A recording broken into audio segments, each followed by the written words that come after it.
turnout. Thank you guys so much for coming. We're really excited. So to get us started, we actually have a little bit of a mix-up-a-roo, we might call it. We're putting our talent guests at the beginning of the show.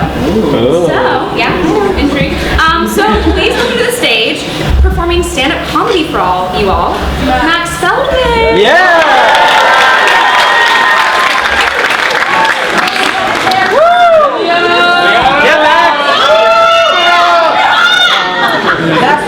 That. That's the haircut's right. Mint and thank you. Hello everyone, I'm Max. Thank you for coming to All Nighter. I'm a little bit under the weather, so if I have to stop to drink tea or cough up blood, that's what's going on. Does anybody here babysit? Yeah. Sometimes before telling a joke, I'll confirm the relatability of the joke by asking if you've experienced it. Babysitting is very different in this technological wonderscape that we now live in. Because your role as the babysitter, you're basically stepping into a conflict that's been happening for years before you got there, where the parents have bought the kids so much technology. They got them iPhones and iPads and computers, and now all the parents have decided they don't want their kids to use any of the technology that they bought them. So your job as the babysitter is to keep the kids away from the technology that the parents don't want them to use. And when you show up at the house and you get the instructions, the parents are like, all right, listen, this kid is not allowed more than 20 minutes of screen time per day. He has a MacBook in his room, 2 TVs in the kitchen, and for his last birthday we got him 6 iPads, so see if you can get him to read Great Expectations or some shit. Have fun. And then babysitting the kid, you're just running back and forth to try and pull them away from all the screens in the house. It's like looking after a heroin addict in a house that's full of heroin. Like a heroin addict with the worst sponsor ever, who just left a lot of heroin in strategic places. One of the political movements that is happening is bringing down Confederate soldier statues. I completely support this. It's long overdue. We need to bring down these monuments to people who supported slavery. But sometimes, often, the Confederate soldier in these statues is riding a horse. And I feel very strongly that when we bring the statue down, we need to leave the horse. That horse never enslaved anybody, all right? It's not right to hold the horse responsible for the moral transgressions of its rider. Horses don't get to do a background check to confirm if the person riding them is racist, so it's not right to bring the horse part down, unless the horse was also, like, horse racist, you know? Like if Robert E. Lee was riding around talking about how great cotton was, and the horse was looking up like, yeah, tell me about it. And you know who I hate? Brown horses. And Robert E. Lee was like, whoa, watch it, buddy, my cousin rides a brown horse. One of the religions that I've noticed there is Mormonism. A lot of people have stereotypes in their minds about Mormons, which they use to make fun of Mormon culture. And often, you know, these stereotypes are not based on facts. So recently, I got a chance to hang out with some Mormons and actually learn the truth about their culture and see past the stereotypes. And it was great because now I can make fun of them much more accurately. For instance, has anyone here heard of the practice called soaking? Yeah. All right. So soaking, okay, so Mormons, like many faiths, are not allowed to have sex before marriage. But the Mormons that I was hanging out with came up with a way around this called soaking.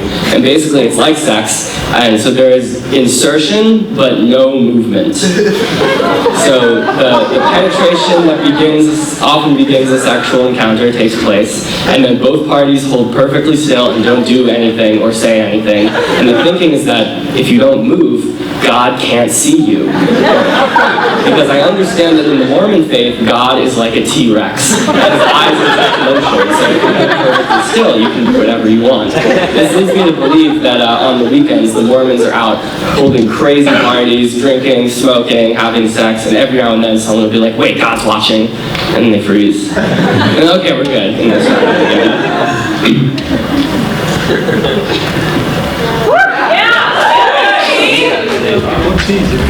In a lot of religions, there's like a ritual that you'll do to a baby when it's born to commemorate its existence.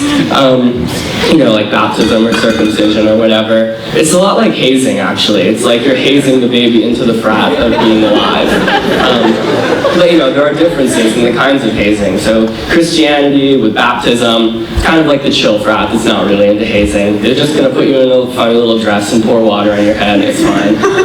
And Judaism is like the frat where they cut part of your dick off.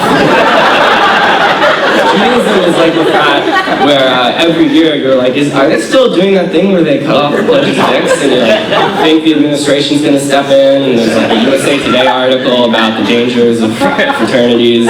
Somehow it just never happens.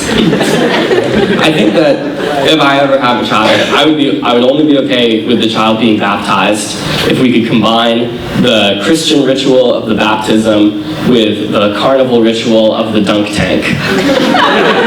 So you have the baby sitting on the little chair and throw the baseball and see if it gets splashed. And I think it introduces an element of suspense that most baptisms don't have, because you know, it's not guaranteed that the baby will be baptized. I mean, presumably the priest only gets 3 tokens, and if he runs out before hitting the target, I guess is the baby's going to hell. I'm about to graduate and move into the real earth, and I feel that in many ways the books and the movies and TV shows that I consumed as a young child did not prepare me adequately for what the real world holds. For instance, in kids' books and TV shows, there's a very overblown sense of how important the mayor is. When you read a kid's book or watch a kid's TV show and the mayor shows up, it's like, oh, a mayor is here.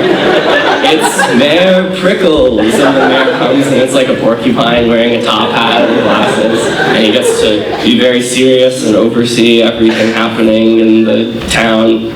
In real life, the mayor is just an asshole who sits in an office and signs forms saying where benches can go. I think these kids' books gave kids a very overinflated sense of the status enjoyed by local government officials. One of my favorite expressions in our language is screwed the pooch. Screwed the pooch is when you're really messed up. It's not good. For example, you might say, we screwed the pooch in Iraq. I like this expression because ordinarily you would just say screwed up, but for some reason we replace up with the pooch. And I think we should try to expand this idea to other parts of our language, like, hey, is this party formal? Do we need to dress the pooch tonight? Oh, did you not hear? John and Rebecca broke the pooch. I know, they seem so happy, I can't believe they're broken the pooch. Or if things get really bad, you could say, we are the pooch the creek without a paddle. Thank you guys.